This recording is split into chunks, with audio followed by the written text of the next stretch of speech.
Hey friends, Russ here again, having more Daisy Lever Gun fun. And when you talk about fun, fun comes for people of all ages. What I have in front of us here is not a BB gun, this is actually a toy gun. This is a Red Ryder pop gun. Uh, Daisy made more than just air guns, air rifles, and pistols and so forth. They also made their share of toys.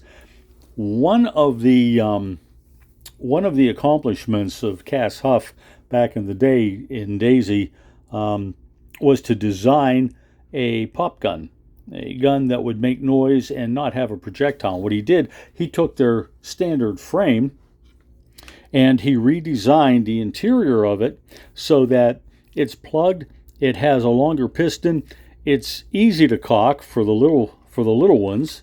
It takes hardly any effort at all. And whenever you pull the trigger on it, it makes a popping sound inside. There were different variations. He called his model of toy gun the 960s. But this is a variation that came out later than that. This is one that actually has a wood forearm, wood stock, okay, and everything is riveted on, as was the habit of them doing on their toy guns. This one came, of course, after the law that said that you had to have something showing that the gun is not real. It had to have an orange or a colored muzzle plug on it that shows that it cannot expel any kind of a projectile. And this one also, instead of having any logos on the stock, it had on the right side of the receiver, whoops, piece of the leather fell, right side of the receiver, the Red Ryder logo, and this is something that's painted on, and it has a silhouette of a cowboy over here.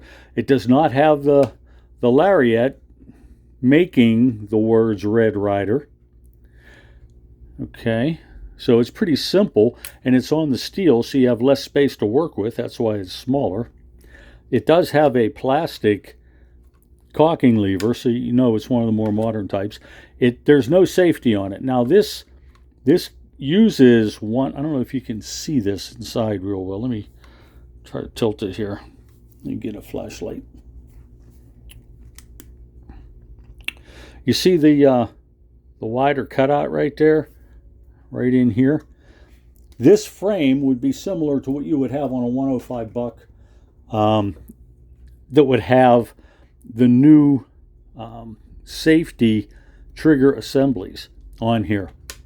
But it doesn't, because it's a toy, it's a pop gun, it's meant just to be cocked and made noise.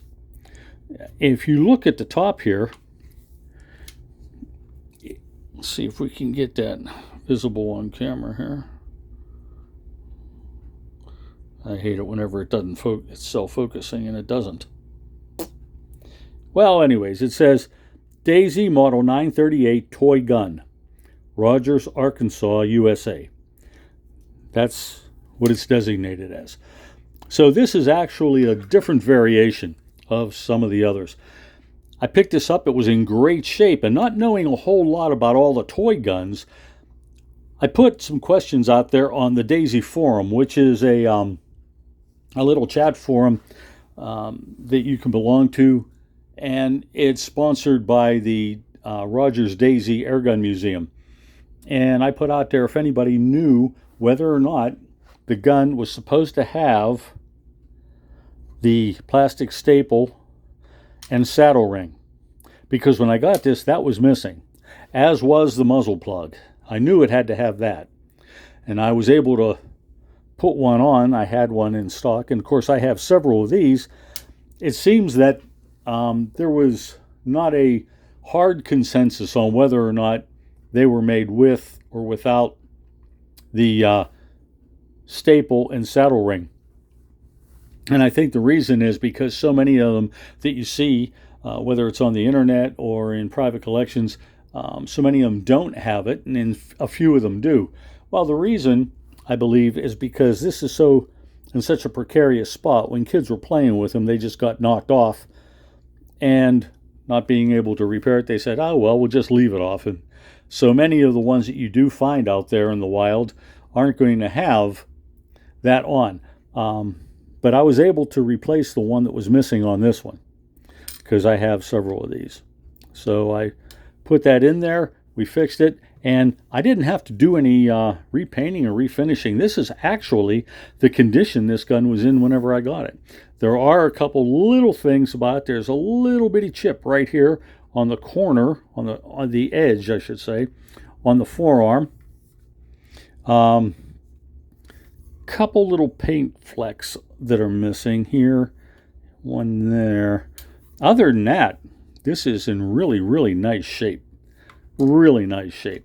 So even though I don't do a whole lot with toy guns, I think I'm just going to make a mental note about this one, and maybe some youngster will have a good time with this here in the near future. Well, friends, that's it. If you have any comments about any other pop guns or toy guns that you might happen to have, leave me a message. I like hearing from you. If you're not a subscriber, don't forget to hit the subscribe button. And we can always use new people and new opinions. I'll talk to you soon. Stay safe. Have a great day.